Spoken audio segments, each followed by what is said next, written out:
वंदे मातरम दोस्तों।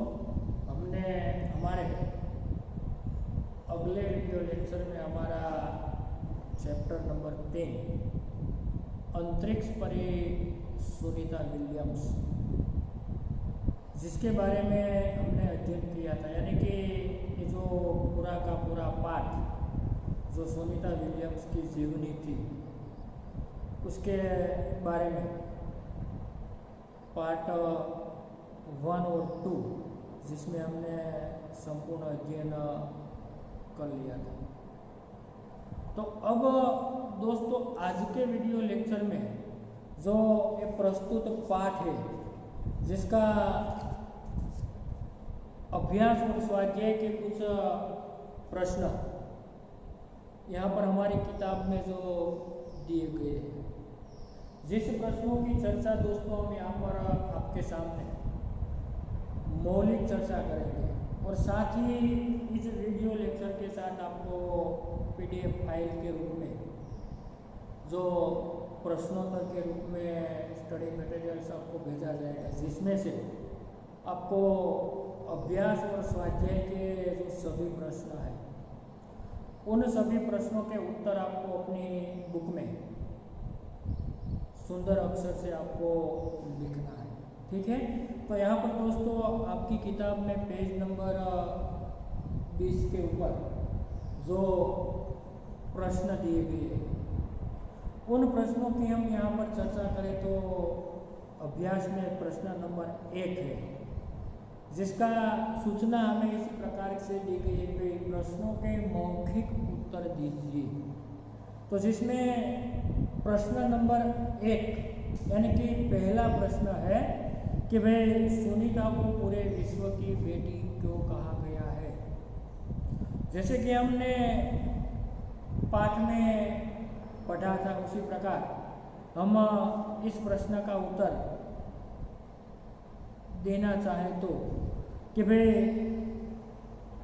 पृथ्वी भले ही अनेक देशों से या तो अनेक राष्ट्रों से बनी हो,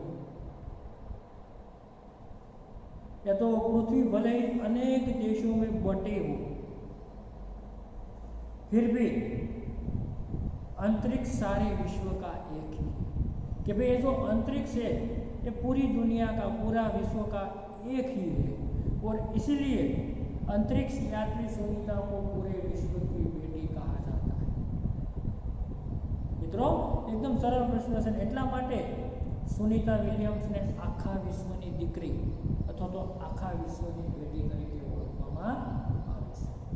उसके बाद का दूसरा सवाल है, महिलाएं विभिन्न क्षेत्रों में देश का नाम रोशन कर सकी है, आपका क्या मत है। आप अपने तरीके से इस प्रश्न का उत्तर देना चाहे तो किस प्रकार दे पाएंगे कि भाई महिलाएं विभिन्न क्षेत्रों में देश का नाम रोशन कर रही है।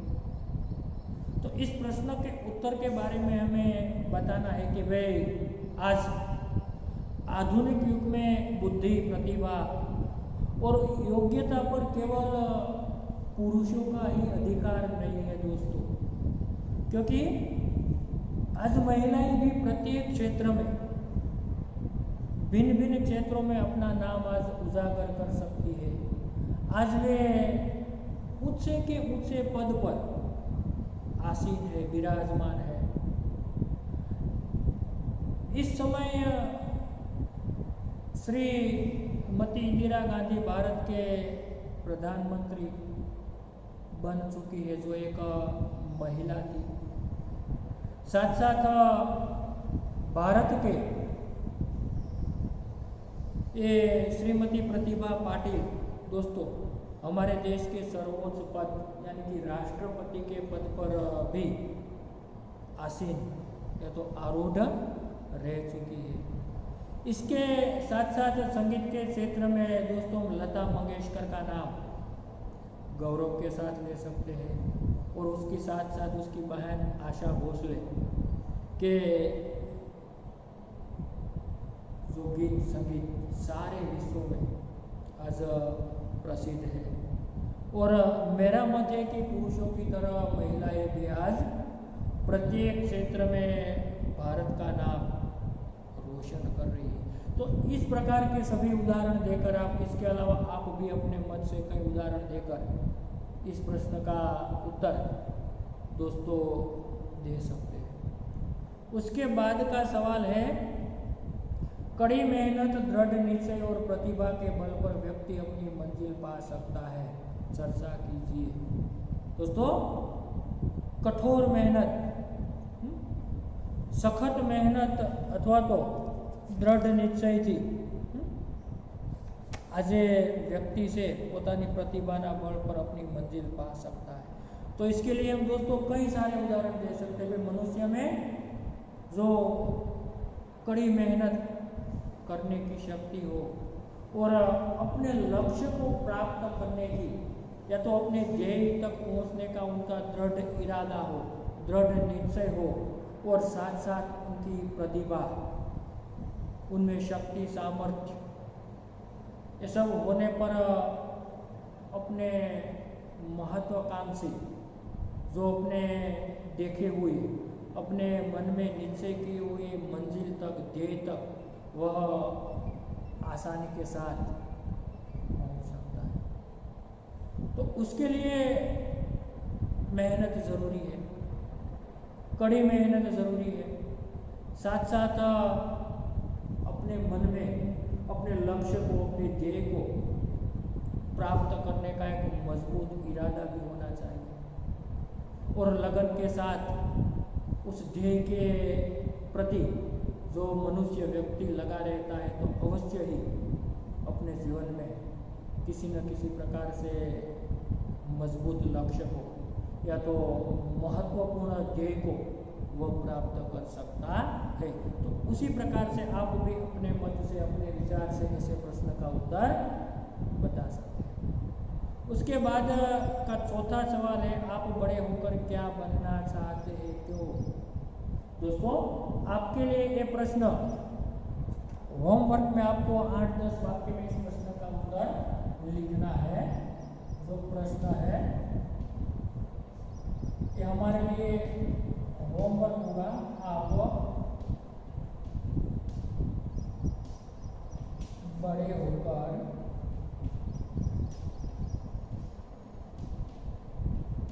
क्या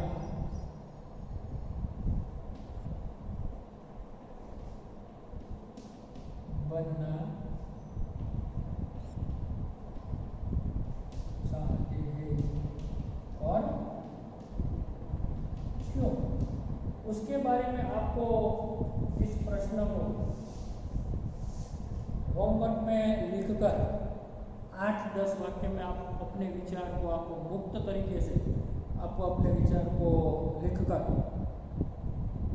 सुंदर अक्षर से इस प्रश्न का उत्तर आप अपने रफ बुक में लिखें।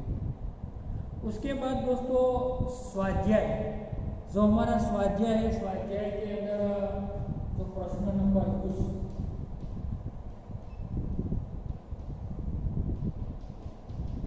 यहाँ पर दिए गए हैं, जिसमें पहला प्रश्न है, सुनीता कितने समय तक अंतरिक्ष में रहकर लौटी?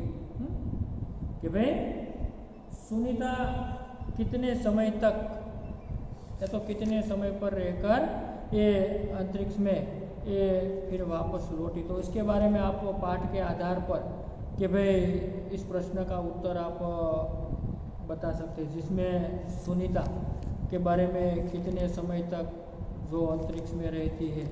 तो इस प्रश्न का उत्तर आपको अपनी बुक में लिखना है, जो मैं यहाँ पर आपको शॉर्ट में कहना चाहूँगा कि भाई सुनीता 194 दिन 18 घंटे और 58 मिनट तक वह अंतरिक्ष में रहकर वापस लौटी। इसी प्रकार इस प्रश्न का उत्तर हम लिखेंगे। फिर प्रश्न नंबर दूसरा है, सुनीता ने अंतरिक्ष में कितने प्रकार का रिकॉर्ड बनाया? कि भाई सुनीता ने अंतरिक्ष में कितने प्रकार का रिकॉर्ड बनाया? तो इस प्रश्न का उत्तर भी हम बता सकेंगे कि भाई सुनीता ने अंतरिक्ष में रहकर कई प्रकार के रिकॉर्ड बनाए, जिसमें अन्य जो वैज्ञानिक है उसके जो रिकॉर्ड है उन्होंने ये तोड़े के साथ साथ सुनीता ने कुल मिलाकर खास करके 2007 में जो अंतरिक्ष के बोस्टन मैराथन में भाग लिया था, इसमें 4 घंटे 24 मिनट में 42 किलोमीटर का सफ़र करके वह प्रथम स्थान पर रही थी। वह उनके नाम का एक रिकॉर्ड है। उसके बाद सुनीता से पहले शैनॉन ल्यूसिक नामक अंतरिक्ष यात्री 188 दिन और 4 घंटे अंतरिक्ष में रहा था। सुनीता ने अंतरिक्ष में 6 दिन 14 घंटे अधिक समय तक रहकर ल्यूसिक का रिकॉर्ड तोड़ा। ये बात भी आप रख सकते हैं। इसी प्रकार 29 घंटे 70 मिनट तक स्पेस वर्क करके उन्होंने अपना रिकॉर्ड बनाया। इस तरह सुनीता ने अंतरिक्ष में अनेक प्रकार के रिकॉर्ड बनाए, ऐसी बात यहाँ पर आप लिख सकते हैं। फिर आगे अंतरिक्ष पर सुनीता विलियम्स के अलावा हमारे देश के अंतरिक्ष यात्री कौन कौन है कि भाई अंतरिक्ष पर सुनीता विलियम्स के अलावा हमारे देश के अंतरिक्ष यात्री कौन कौन है, तो हम बता सकते हैं राकेश शर्मा का नाम ले सकते हैं, जो हमारा भारत का ये पहला और अंतरिक्ष यात्री था। साथ साथ भारतीय मूल की हमारी कल्पना चावला का नाम भी हम आदर के साथ ले सकते हैं। फिर अगला सवाल है, हमें किस बात का गर्व है कि भाई हमें किस बात का गर्व है।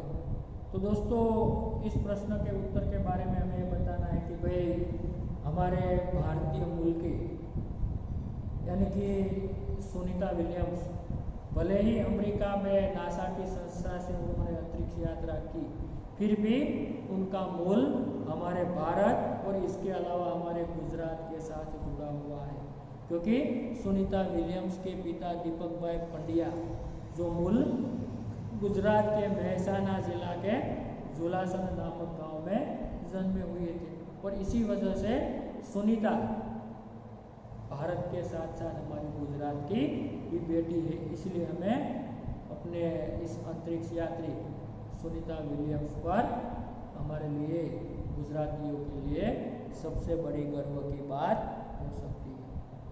आगे सुनीता ने अपने सपने कैसे साकार किए कि भाई सुनीता ने अपने सपने कैसे साकार किए, तो इस प्रश्न का उत्तर भी हम पाठ के आधार पर बता सकते हैं कि सुनीता ने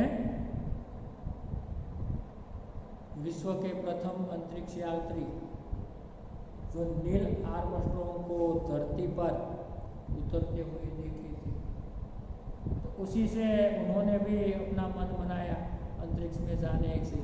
फिर उन्होंने विभिन्न प्रकार की खेलकूद, तरण स्पर्धा, साइकिलिंग, बोटिंग आदि विभिन्न प्रकार की साहसिकता भरी स्पर्धाओं में हिस्सा लेकर अपना मजबूत या तो दृढ़ मनोबल बढ़ाकर उन्होंने अपना अवकाश यात्री होने का स्वप्न उन्होंने साकार किया। और छठा और अंतिम सवाल है दोस्तों, अंतरिक्ष यात्रा में किस प्रकार की मुश्किलें आती है कि भाई, तो भाई अंतरिक्ष स्पेस स्टेशन में रहना आसान नहीं होता है दोस्तों। वहाँ खाने से लेकर नहाने तक की सभी क्रियाओं में मुसीबत या तो मुश्किलें का हमें सामना करना पड़ता है। तो इसी प्रकार ये प्रश्न नंबर 1 था जो हमने आपके सामने मौलिक तरीके से इस प्रश्न का उत्तर आपके सामने रखा। फिर प्रश्न नंबर दोस्तों दूसरा है अंदाज अपना अपना, यानी कि अहमदाबाद हवाई अड्डे पर उत्तेजना थी क्योंकि अमेरिकी स्पेस शटल के जिसमें हमारी भारतीय बेटी गुजराती बेटी वहाँ से स्पेस शटल में अंतरिक्ष यात्रा से गुजरने वाली थी। इस प्रकार से आप इस प्रश्न को उत्तर के रूप में बता सकेंगे। हमें नारी का सम्मान करना चाहिए, आप भी अपने अंदाज से इस प्रश्न का उत्तर बता सकते हैं हमें नारी का सम्मान करना चाहिए। तो क्यों करना चाहिए? फिर सुनीता पंड्या सुनीता विलियम्स बनी क्योंकि उन्होंने अपने सहपाठी जो अमेरिकन युवक के साथ, जो विलियम्स सरनेम के युवक के साथ शादी की, इसलिए वह सुनीता विलियम्स बनी। कल्पना चावला हमारी कल्पना बन गई क्योंकि जब धरती पर कल्पना चावला समेत अवकाशयान जमीन पर उतर रहा था, उसी वक्त दुर्घटना की वजह से कल्पना चावला जमीन पर उतर न सकी और उसकी इसी प्रकार से अवसान हो गई, जो हमारे लिए एक प्रकार से कल्पना बन गई। तो इसी प्रकार से अंदाज अपना अपना इस प्रश्न के उत्तर भी आप मौलिक तरीके से इस पाठ के आधार पर विचार कर अपने शब्दों में या तो अपनी भाषा में लिख सकते हैं, जिसका आपको प्रैक्टिस करनी है, प्रयत्न करना है, सोचना है। आप में से किसी विद्यार्थी छात्र मित्र को भविष्य में आगे बढ़कर इसी प्रकार से कोई महान वैज्ञानिक या तो कोई अवकाश यात्री, अंतरिक्ष यात्री बनने का कुछ सपना हो तो ख्वाब हो, तो आप इसी प्रकार के पाठ, इसी प्रकार के चैप्टर को पढ़कर अपनी महत्वाकांक्षा को या तो अपने सपनों को, अपनी कल्पनाओं को साकार करने के लिए आपको ये इस प्रकार से आपकी वय के अनुसार, कक्षा के अनुसार इसी प्रकार के चैप्टर, इसी प्रकार के चरित्र, कल्पना चावला हो, सुनीता विलियम्स हो, जो आपके जीवन में एक प्रकार से प्रेरणा रूप बनेंगे और इसके जीवन से प्रेरणा पाकर आप भी भविष्य में महान बन सकते हैं या तो सफलता प्राप्त कर सकते हैं। उसके बाद तीसरा है पात्रों का परिचय दीजिए दोस्तों, जिसमें चित्र में पात्र दिया गया है इंदिरा गांधी, जिसका आपको परिचय देना है। हमारे पहले भारत देश का प्रधानमंत्री थे, महिला प्रधानमंत्री थे। सानिया मिर्जा जो खेलों के साथ जुड़ा हुआ है, जो टेनिस स्टार के नाम से भारत को उन्होंने गौरव दिया। किरण बेदी जो एक पहली महिला IPS अधिकारी के रूप में उन्होंने महिलाओं का सम्मान बढ़ाया। मल्लिका साराभाई जो हमारी गुजरात के साथ अहमदाबाद से जुड़े हुए वैज्ञानिक क्षेत्रों में उन्होंने बहुत बड़ा योगदान दिया। कल्पना चावला सुनीता की तरह अंतरिक्ष यात्री के रूप में उसका बहुत बड़ा योगदान है। PT उषा जो दौड़वीर थी, भारत को उन्होंने दौड़ की स्पर्धा में विश्व फलक पर, विश्व के क्षेत्र में कई सारे रिकॉर्ड बनाकर उन्होंने भारत को गौरव प्रदान किया। तो इसी प्रकार ये जो पात्रों के परिचय जो मैं आपको PDF फाइल में इन सभी स्वाध्याय तो अभ्यास के प्रश्नों को भेजूंगा, आप इसे पढ़कर अपने तरीके से उसका अभ्यास करके सोचने का है तो विचारने का प्रयोग करेंगे। उसके बाद दोस्तों एक चित्र के आधार पर काव्य लिखिए। जो एक चित्र है उस पर आपको कुछ लकीरें दी गई जिसमें आपको फूल जो एक उसके आधार पर आपको सुंदर कविता लिखने की प्रैक्टिस करनी है। और अंतिम जो 5वां प्रश्न है परिच्छेद का शुद्ध रूप में अनुलेखन कीजिए। प्रश्न नंबर 5 वो भी आप अनुलेखन के रूप में प्रश्न 5 अनुलेखन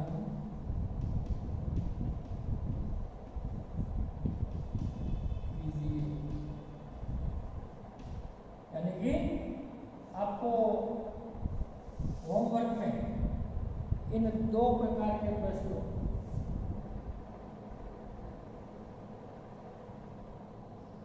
होमवर्क के रूप में सुंदर अक्षर से आपको लिखना है और प्रैक्टिस करना है, ठीक है। तो इस शुद्ध रूप से એટલે કે એમાં કોઈ પણ પ્રકારની વ્યાકરણીય ભાષાકીય અલ્પવિરામ પૂર્ણવિરામ પ્રશ્નવાચક કોઈ પણ પ્રકારની વ્યાકરણીય ભૂલો ન થાય એ રીતે તમારે એ આપેલો પરિચ્છેદ છે એને વ્યવસ્થિત રીતે તમારે સરસ રીતે લખવાનો, જેવી રીતે આપણે ગુજરાતીમાં સુલેખન લખી એ રીતે આપણે અહીંયા આ પેરેગ્રાફને સરસ રીતે સારા અક્ષરે તમારે અનુલેખન સ્વરૂપે અહીંયા એ તમારી રફબુકની અંદર લખીને રાખવાનું છે। તો એ એ રીતે મિત્રો અહીંયા આપણું જે ચેપ્ટર નંબર 3 છે એના અભ્યાસ અને સ્વાધ્યાયના તમામ પ્રશ્નોની અહીંયા મૌલિક ચર્ચા આપણે આજના વિડિયો લેક્ચરની અંદર પૂર્ણ કરીએ છીએ. સાથે જ એક મહત્વની તમને સૂચના આપવામાં આવે છે કે આ વિડિયો લેક્ચરની સાથે તમને જે PDF ફાઇલ મોકલવામાં આવશે એની અંદર અભ્યાસ અને સ્વાધ્યાયના તમામ પ્રશ્નો છે એ મોકલવામાં આવશે, જેમાંથી તમારે અભ્યાસ અને સ્વાધ્યાયના જે જરૂરી પ્રશ્નો છે એ તમામ પ્રશ્નો છે PDF ની અંદર જે કંઈ સૂચના આપેલી હોય એ મુજબ તમારે તમામ પ્રશ્નોના ઉત્તર તમારી પાકી બુકની અંદર સરસ રીતે સારા અક્ષરે તમારે લખી લેવાના રહેશે. અને હવે પછીના આગળના નેક્સ્ટ વિડિયો લેક્ચરની અંદર આપણે આપણું ભાષા સજ્જતાનું લિંગ પરિવર્તન જે આપણે લાઈવ વિડિયો લેક્ચરની અંદર લાઈવ લેક્ચરની અંદર ચર્ચા કરી હતી કે લિંગ પરિવર્તનમાં કેટલાક વિદ્યાર્થી મિત્રોને બોર્ડમાં અક્ષર દેખાવાની કોઈ પ્રોબ્લેમ હતો, તો એ લિંગ પરિવર્તનવાળો આપણો જે ટોપિક છે ને ફરી પાછો હું તમને એ રિપીટ ફરી વખત બોર્ડ ઉપર લખીને પાછો ભણાવીશ, જેથી કરીને તમે તમારી વ્યાકરણની બુકની અંદર આખો ટોપિક ભાષા સજ્જતાનો સરસ રીતે તમે લખી લેજો. ત્યાં સુધી આપણે આજના વિડિયો લેક્ચર માટે અહીંયા ચેપ્ટર 3 ને સંપૂર્ણ પૂરું કરીએ છીએ. ધન્યવાદ.